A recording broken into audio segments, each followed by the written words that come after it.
Hi friends, beetroot detanning face pack பற்றி தான் இதில் நம்ம பார்க்க போகிறோம். அதுக்கு முதல்ல ஒரு பெரிய சைஸாக பீட்ரூட் எடுத்து நல்லா தண்ணியில் கழுவி ஸ்கின்னை ரிமூவ் பண்ணாமல் எடுத்துக்கோங்க. அந்த பீட்ரூட்டை ஒரு கிரேடரை வச்சு நல்லா கிரேட் பண்ணணும். பெரிய கிரேடரில் கிரேட் பண்ணும்போது அதில் நமக்கு ஜூஸே வராது. அதனால் சின்ன கிரேடரில் நல்லா கிரேட் பண்ணிக்கோங்க. கிரேட் பண்ணி எடுத்துக்கிட்டதை ஒரு ஜூஸோட ஃபில்டரில் கொஞ்சம் கொஞ்சமாக வச்சு ப்ரெஸ் பண்ணும்போது அந்த ஜூஸ் ஃபுல்லாக எவ்வளோ அழகாக கீழே வந்து ஸ்டோரேஜ் ஆகுது பாருங்கள். ஃபில்டர் பண்ணி எடுத்துக்கிட்டதில் ஒரு ஸ்பூன் ஆலோவேரா ஜெல், ஒரு ஸ்பூன் கடலை மாவு போட்டு நல்லா மேரினேட் பண்ணி வைங்க. ஒரு 5 மினிட்ஸ் மூணுமே மிங்கிள் ஆகட்டும்.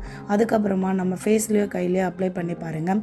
பீட்ரூட்டில் விட்டமின் சி அதிகமாக இருக்கிறதால நம்ம ஃபேஸில் அப்ளை பண்ணும்போது நல்ல ஃபேஸில் அப்சர்வ் ஆகி ஒரு க்ளோ ஸ்கின்னாக நமக்கு வெளில காமிக்கும். இதை தான் நம்ம காசு கொடுத்து எவ்வளோ கெமிக்கல் ப்ராடக்ட் போடுறோம், அதெல்லாம் கிடைக்காதது நேச்சுரலாக அந்த பீட்ரூட் ஜூஸை யூஸ் பண்ணும்போது நமக்கு அவ்வளோ பெனிஃபிட்ஸ் கிடைக்கிது. நீங்கள் ட்ரை பண்ணி பாருங்கள். நான் ட்ரை பண்ணி பார்த்தேன். நீங்கள் பார்த்தாலே தெரியும் கையில் எவ்வளோ சேஞ்சஸ் தெரியுதுன்ட்டு. நீங்களும் ட்ரை பண்ணி பாருங்கள். உங்களுக்கு இதோட ஃபீட்பேக் எப்படி இருக்குன்றதை எங்கள் சேனலுக்கு மறக்காமல் கமெண்ட் பண்ணுங்கள். அண்ட் மறக்காமல் எங்கள் சேனலை சப்ஸ்கிரைபும் பண்ணிவிடுங்க. ஓகே ஃப்ரெண்ட்ஸ், தேங்க்ஸ் ஃபார் வாட்சிங்.